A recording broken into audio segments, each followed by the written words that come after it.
Bonjour à tous, bienvenue sur Lamarco Immobilier, la chaîne YouTube dédiée à la connaissance de l'immobilier. Aujourd'hui, nous allons parler de l'IFI.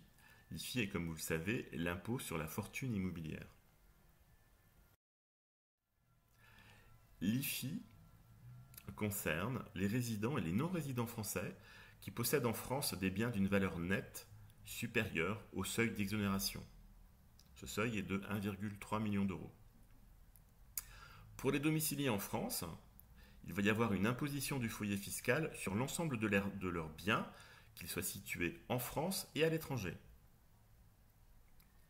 Pour les non-domiciliés en France, l'imposition va se faire sur l'ensemble de leurs biens français seuls, si toutefois la valeur de ce patrimoine français est supérieure au seuil d'exonération. Alors les seuils, donc on l'a vu, ce seuil d'assujettissement de l'IFI est le même que celui de l'ISF, soit un patrimoine immobilier net taxable supérieur à 1,3 million d'euros. Ce patrimoine immobilier net taxable est égal au montant des actifs immobiliers moins le montant total des dettes se rapportant à des actifs taxables.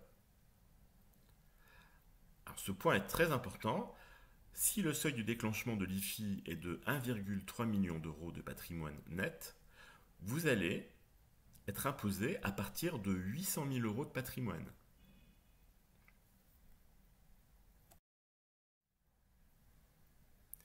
Dès lors que vous avez un patrimoine supérieur à 1,3 million d'euros, votre patrimoine va être frappé par une imposition sur différentes tranches.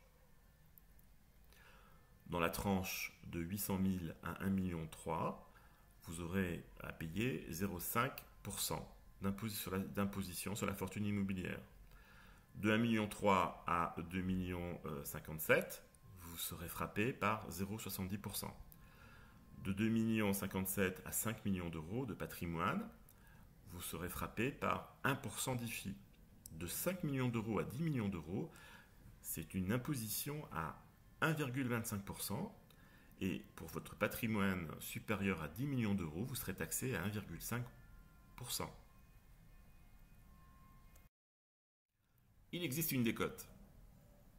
Si vous avez un patrimoine net imposable inférieur à 1,4 million d'euros, il va bénéficier d'une petite décote. Alors, pour ces contribuables, le nouveau tarif sera réduit d'une somme égale à 17 500 moins 1,25% de votre patrimoine. Alors, plus tard, on va voir en fait comment ça se calcule. Bon, c'est très simple. Ça ne fait pas grand-chose, mais c'est toujours ça de prix. Alors, il va y avoir aussi une déduction. Le Trésor part du principe que le total des impôts qu'un contribuable français paye ne doit pas dépasser 75% de ses revenus nets. Alors attention, cette règle va s'appliquer uniquement aux résidents français. Alors, comment on applique cette déduction? Donc, vous faites la somme de l'impôt sur le revenu, des prélèvements sociaux, de l'impôt sur la fortune immobilière que vous avez calculé, et si elle est supérieure à 75% de vos revenus, vous allez appliquer une déduction. Cette déduction fera en sorte que le total de vos impôts ne dépasse pas 75% de vos revenus. Alors, quelles sont les conditions de déduction? Donc, il s'agit des impôts sur les revenus payés en France et à l'étranger de l'année précédente. Il s'agit de vos prélèvements sociaux, des revenus mondiaux de l'année précédente, et lorsque le seuil des 75% est franchi, donc on a ce qu'on appelle le plafond, l'IFI va être déduit de la part excédentaire. Donc alors, bon, on l'a vu, la déduction elle est très simple à calculer, c'est l'IR plus les prélèvements sociaux plus l'IFI, moins 75% de revenus. Et le montant de l'IFI va être ensuite diminué de cette part excédant le plafond.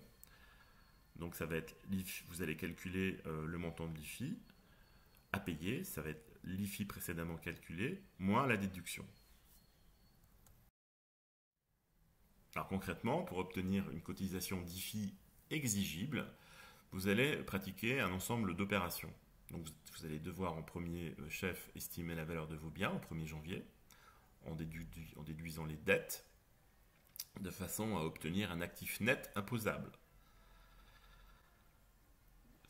Vous allez calculer une imposition sur la fortune immobilière. Alors, cet IFI va constituer une dette supplémentaire. Donc cette dette supplémentaire, vous allez l'incorporer à votre patrimoine de façon à avoir un actif net imposable tenant compte de cette dette supplémentaire.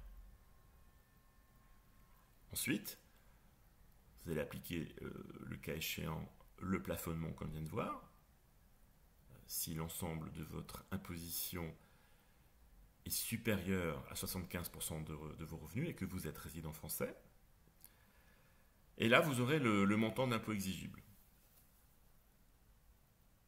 Alors, vous allez pouvoir soustraire le montant des impôts de même nature acquittés, le cas échéant hors de France. Il s'agit en fait des impôts sur la fortune acquittés hors de France. Donc vous allez les convertir en euros sur la base du taux de change en vigueur sur la place de Paris au jour du paiement effectif de cet impôt. Aucune imputation ne peut être faite si le bien qui a supporté un impôt sur la fortune à l'étranger n'est pas compris dans l'assiette de l'impôt français. Je vais vous donner un exemple de calcul. On va prendre deux exemples. Donc un exemple sans plafonnement, un petit patrimoine, entre guillemets, d'une valeur de 1,3 million d'euros. Donc il est inférieur à 1,4 million d'euros. Donc on va pouvoir calculer la petite décote. Donc l'IFI va être calculé sur la tranche comprise entre 800 000 et 1,3 million d'euros, soit 500 000. On va lui appliquer le taux d'imposition correspondant, c'est-à-dire 0,5%. Donc l'IFI avant la décote va s'élever à 2 500 euros. La décote imputable va être de 17 500 euros moins 1,25% du patrimoine de 1,3 million d'euros, ce qui nous fait une décote de 1250 euros. L'IFI va être de 2500 euros moins la décote, c'est-à-dire moins 1250 euros, ça va être 1250 euros d'IFI. Donc là, vous allez avoir une dette supplémentaire de 1250 euros. Vous allez l'incorporer à votre patrimoine, ce qui va vous faire un actif net de 1 298 750 euros. On va dire donc pendant l'exemple que le total des impôts du contribuable ne dépasse pas 75% de ses revenus. Il n'y aura donc pas dans cet exemple de déduction liée au plafonnement. L'IFI dû va être calculé par donc le nouvel actif net, soit 498 750 de 0,5%, ce qui fait 2494 euros. Donc vous voyez, on a eu une toute petite réduction. Maintenant, on va prendre un exemple de calcul de l'IFI avec plafonnement. Pour cet exemple, on prend un patrimoine d'une valeur de 6 millions d'euros au 1er janvier 2020. En 2020, son propriétaire a perçu 100 000 euros de revenus nets, soit un impôt sur le revenu de 16 420 euros, plus 15 000 euros de prélèvements sociaux. Alors, le calcul de l'IFI va être avant plafonnement de 48 190 euros, ce qui va lui faire un total d'imposition de 79 610 euros. Lorsqu'on calcule 75% de ses revenus, ça fait 75 000 euros. On constate que son imposition totale dépasse 75% de ses revenus, donc on va appliquer le plafonnement de l'IFI. La déduction va être très simple, ça va être son IFI, donc 79 610 euros, moins 75% de ses revenus, c'est-à-dire moins 75 000 euros, ça va faire une déduction de 4 610 euros. Le calcul du montant de l'IFI net après plafonnement va être de 48 190 moins 4 610 égale 43 580.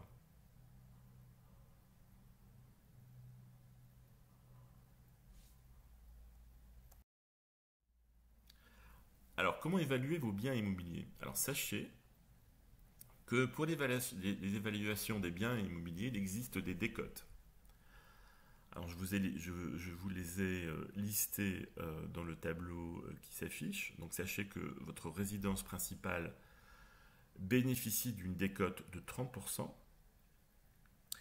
que pour un bien locatif classique, vous avez une décote pouvant aller de 15 à 20%. Pour un bien locatif meublé, on a une décote de 5 à 10%.